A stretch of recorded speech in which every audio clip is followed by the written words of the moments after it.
Teman-teman, apakah pesta di bulan Juli sudah akan selesai? Yuk, coba kita pelajari dari sisi teknikalnya dulu. Kalau kita perhatikan sejauh ini, IHSG masih bergerak sesuai proyeksi ya. Kalau teman-teman ingat, di minggu lalu saya ada gambar nih.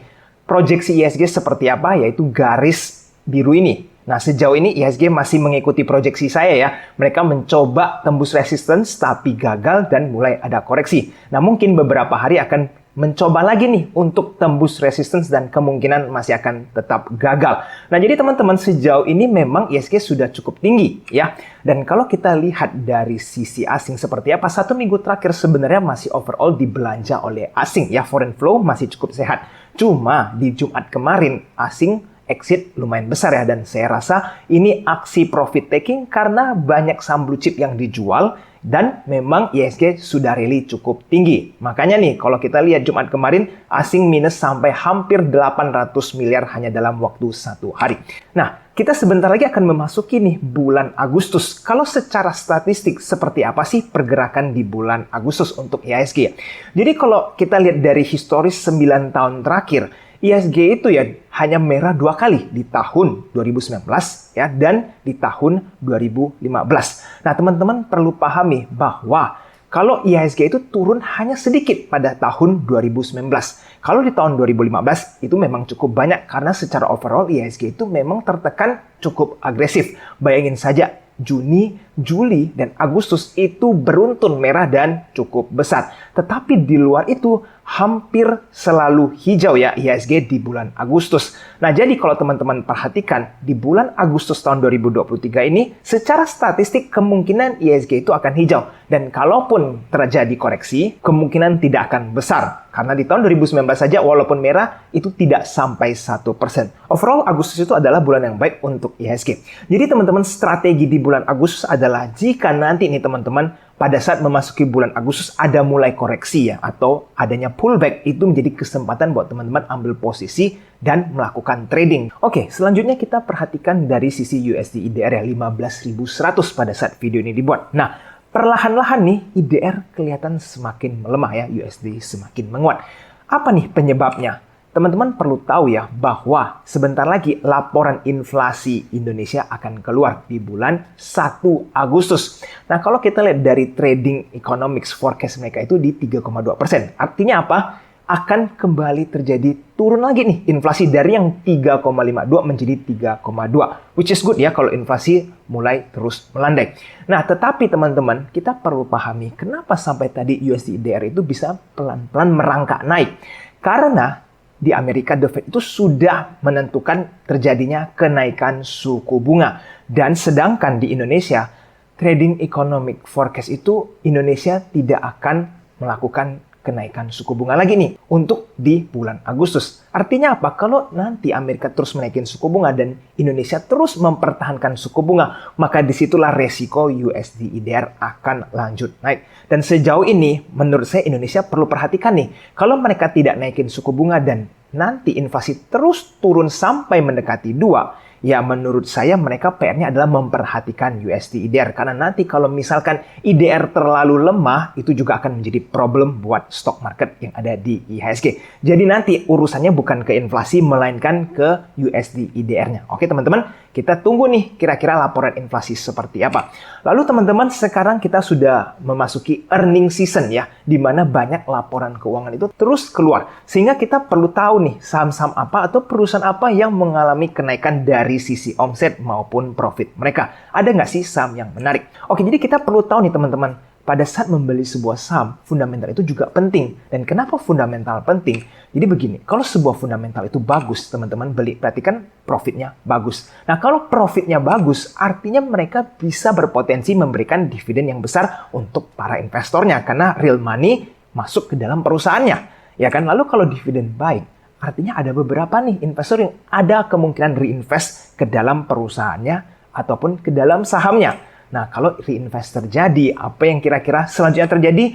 Kemungkinan terjadi kenaikan capital gain ataupun mereka performance-nya bisa meningkat. Karena kalau reinvest ke perusahaannya, potensi mereka untuk mendapatkan omset juga semakin besar. Dan kalau performance-nya juga semakin besar, akhirnya fundamental ya akan bagus. Dan ini akan menjadi sebuah siklus untuk perusahaan itu terus bertumbuh. Makanya teman-teman perlu nih untuk mempelajari sebuah saham. kira-kira fundamentalnya itu bagus atau tidak. Nah, sekarang earning season kan sudah keluar. Jadi ada banyak nih saham-saham yang ternyata laporan keuangannya itu bagus loh teman-teman. Contoh ya seperti yang ada di list ini. Inco itu year on year per kuartal keduanya itu naik nih 12% dan price earning mereka masih di bawah 15. Jadi ini tergolong baik ya teman-teman untuk Inco ini. Contoh ada lagi nih seperti saham ITIC ya.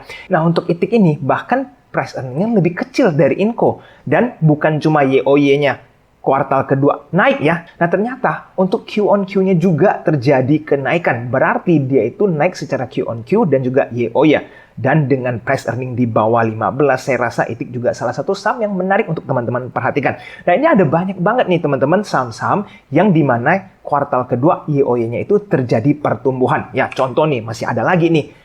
Ada saham seperti ASLC, ada saham seperti LPKR, APLI, dan seterusnya. Dan masih banyak saham lagi. Ingat, di IHSG itu ada ratusan saham yang teman-teman perlu pelajari. Nah, jadi kalau bagi teman-teman yang mungkin kebingungan ya, lihat data begitu banyak dan bingung mau analisa seperti apa, teman-teman welcome ya untuk join bersama AG Invest Dividend Investing Club. Nah, yang kepingin tahu bagaimana cara join, bisa langsung hubungi kami di Telegram @AGInvestAdmin. Ingat, ini tidak dipungut biaya, it's free. Jadi teman-teman kalau mau tahu cara masuknya seperti apa, hubungi admin di Telegram @AGInvestAdmin atau DM di Instagram @aginvest.official.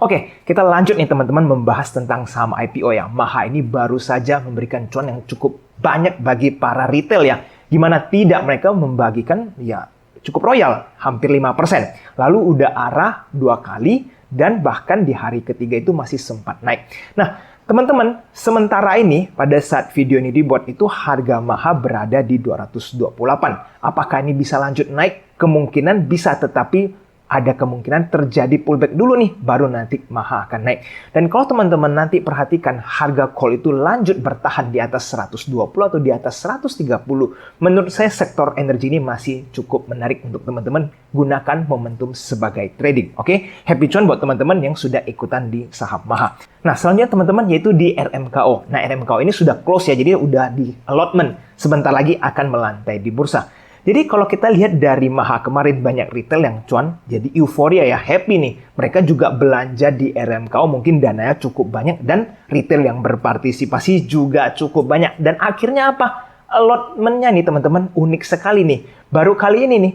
di bawah 100 million bukan pakai persentase, cuma dikasih 7 sampai 8 lot. Kecil sekali ya. Dan yang di atas 100 juta cuma mendapatkan 0,6%. Mungkin karena saking banyaknya yang mau ikut ya. Dengan penjataan yang seperti ini dan momentum seperti Maha baru terjadi, menurut saya RMKO bisa minimal 1 kali arah, bahkan bisa sampai 2 kali arah. Jadi bagi teman-teman yang sudah ikutan, please nggak perlu terburu-buru profit taking karena kemungkinan untuk dia lanjut naik masih sangat besar. Oke, selanjutnya teman-teman kita akan membahas sedikit tentang XXI ya, yang dimana baru memasuki offering. Nah, teman-teman, kalau yang kepingin belanja, kita perlu analisa beberapa hal di XXI ini dulu ya, CNMA. Nah, kalau teman-teman lihat, dana yang mereka himpun itu di kisaran 2,2 triliun dengan jumlah lot 83 juta ya, dan harga patok 270. Jadi cukup besar ya, dan underwriter-nya ini bukan cuma 1 ya teman-teman, ternyata ada 4. Jadi drivernya ada banyak. Kalau drivernya sebanyak seperti ini, rentan nih untuk tidak terjadi arah. Oke, selanjutnya kita pelajari, kira-kira dana IPO ini mau dipakai buat apa sih?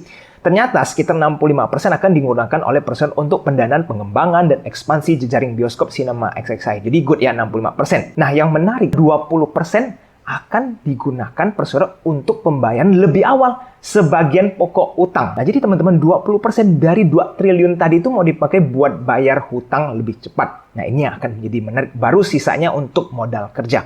Sekarang kita pelajari lebih dalam nih dari sisi income statement-nya. Kalau secara sekilas, teman-teman lihat memang ada pertumbuhan ya semenjak COVID. Tahun COVID kan jelek banget total pendapatannya. Lalu perlahan-lahan bertumbuh dan di tahun 2022 lumayan ya karena sudah opening. Tapi teman-teman perlu tahu bahwa di 2022 itu masih kalah pendapatannya dibanding sebelum COVID. Jadi sebenarnya it's not that good untuk secara performance. Nah teman-teman kalau kita lanjut, nah ini yang paling penting. Ini secara balance sheet menurut saya tidak menarik sama sekali. Kenapa? Coba kita lihat dari sisi total ekuitas. Itu dari 4,7 menjadi 4,1 menjadi 3,9 menjadi 2,6. Nah, ini turunnya cepat sekali ya dari tahun 2021 ke tahun 2022. Sedangkan di tahun 2023 first quarter sampai Maret itu turun lagi nih jumlah ekuitasnya. Nah ini maksudnya kenapa bisa ekuitasnya terusan turun, dan kalau teman-teman lihat liabilitiesnya juga semakin lama semakin tinggi, hutangnya semakin tinggi, ekuitasnya semakin turun.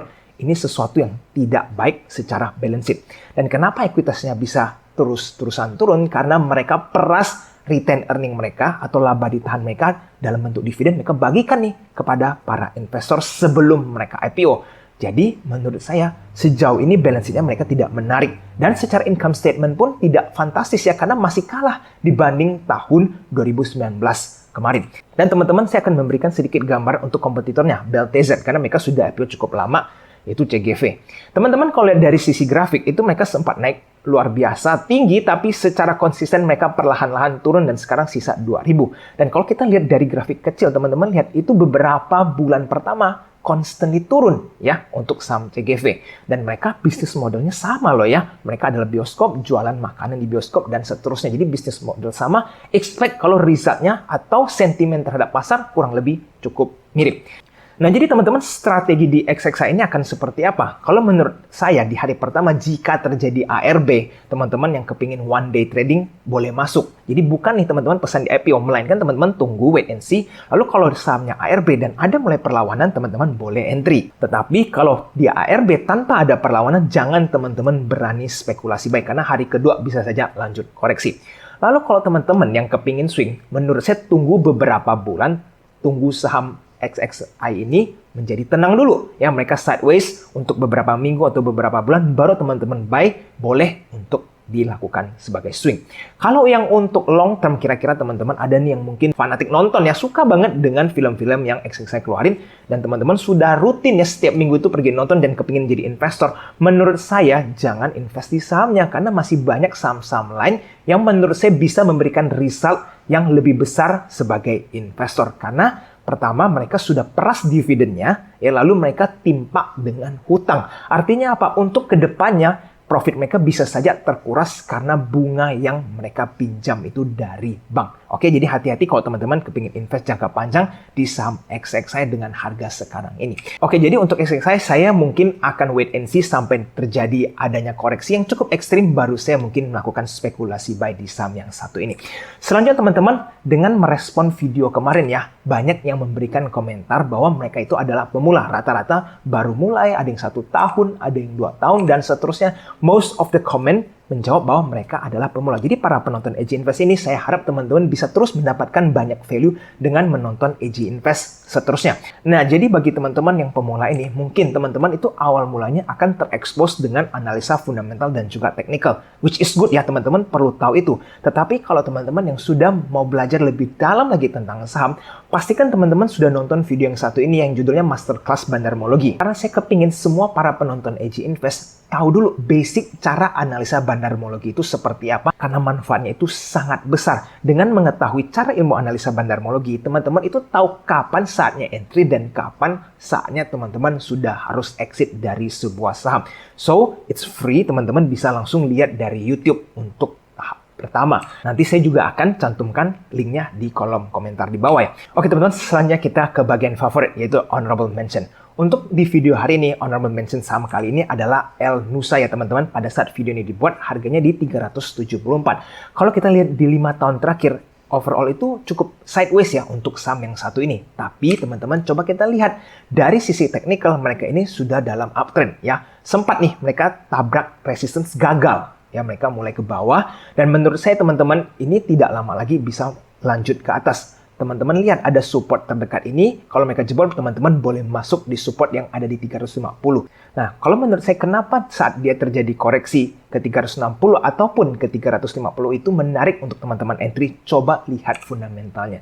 Jadi, laporan kuartal kedua Elsa ini sudah dirilis ya. Teman-teman lihat dulu, total equity mereka itu terus bertumbuh. Yang sedikit mengotori balance sheet mereka adalah besarnya short term borrowing mereka. Jadi, Walaupun mereka punya total equity konsisten bertumbuh, short term borrowing mereka juga ada pertumbuhan dan bahkan naiknya sampai 1 triliun dari tahun 2022 ke 2023. Cuma overall kalau kita lihat debt equity-nya masih relatively sehat, oke? Sekarang kita lihat dari income statement, teman-teman. Kalau kita perhatikan dari sisi net profit mereka, apa yang terjadi? Untuk satu semester pertama ini, Elsa membukukan all-time high dari semenjak tahun 2017 ya. Teman-teman lihat net profit mereka di 250 billion. Belum pernah nih Elsa membukukan profit setinggi ini. Kalaupun kita lihat dari sisi revenue, mereka mencapai 5,9 triliun. It's also all-time high. Sedangkan harga sahamnya 374. Ini masih kalah dibanding dengan tahun 2019 yang pada saat itu mereka punya revenue tidak sampai 5,9 triliun, hanya 3,8. Dan net profit mereka itu cuma di 154 billion. Sedangkan sekarang profit mereka 250 billion. Jadi, definitely ini menjadi sebuah pertimbangan buat teman-teman perhatikan sebagai watchlist. Dan kalau kita lihat dari PBV juga di bawah 0,7. Masih sehat dong, masih sangat murah dan PER-nya masih di bawah 15. So, sejauh ini Elsa dari segi fundamental, it's looking good. Oke, teman-teman. Dan kalau kita lihat dari sisi bandarmologinya bagaimana? Teman-teman, kalau kita lihat 1 bulan terakhir di bulan Juli ini, apa yang terjadi dengan Elsa? Kalau kita perhatikan, definitely adanya akumulasi ya. Dan yang membeli saham ini, yang menampung saham ini adalah BK, definitely asing ya, GR, DR, AKHP. Jadi terlihat tidak ada retail ya, atau big retail yang belanja di saham Elsa. Sedangkan kalau kita lihat dari sisi jual, ada PD dan juga ada YP. Dan di sini banyak retail juga nih yang melakukan jualan ataupun exit. Artinya, dalam segi bandarmologi, broker summary Elsa ini masih bagus dan berpotensi untuk lanjut naik. Cuma perlu ingat ya, average mereka tuh di kisaran 370. Jadi kalau teman-teman bisa mendapatkan di average ini ataupun di bawah, menurut saya sangat menarik Elsa yang satu ini. Oke, jadi teman-teman saya juga terpikirkan karena banyak penonton Edge Invest ini pemula ya. Saya mengharapkan bahwa semua itu bertumbuh dan mengasah skillnya semakin tajam lagi supaya bisa lebih sukses di dalam saham. Jadi untuk para pemula yang berminat lebih dalam lagi mempelajari bandarmologi, saya kepikiran untuk mengadakan short seminar dengan harga mungkin di kisaran 75.000. Ini baru pemikiran ya. Jika teman-teman merasa ini menarik, teman-teman boleh komen di bawah ya. Kalau memang banyak peminatnya, baru saya akan adakan seminar tersebut. Supaya teman-teman ilmu analisa bandarmologi akan semakin tajam dan semoga teman-teman bisa semakin profitable di dalam saham. Jadi teman-teman bisa ya partisipasinya tulis di kolom komentar di bawah. Kira-kira menarik nggak untuk mengikuti sebuah seminar yang membahas tentang bandarmologi ya. Agar para penonton semua Edge Invest bisa terus bertumbuh semakin pintar lagi di dalam saham dan semakin sukses. Oke teman-teman, video hari ini sampai di sini dulu ya. Jika teman-teman merasa video ini bermanfaat, jangan lupa untuk tekan tombol like-nya dan subscribe channel Edge Invest ya, supaya video ini bisa terus ditonton lebih banyak orang lagi. Sampai jumpa di video selanjutnya. I'll see you again next time. Bye-bye.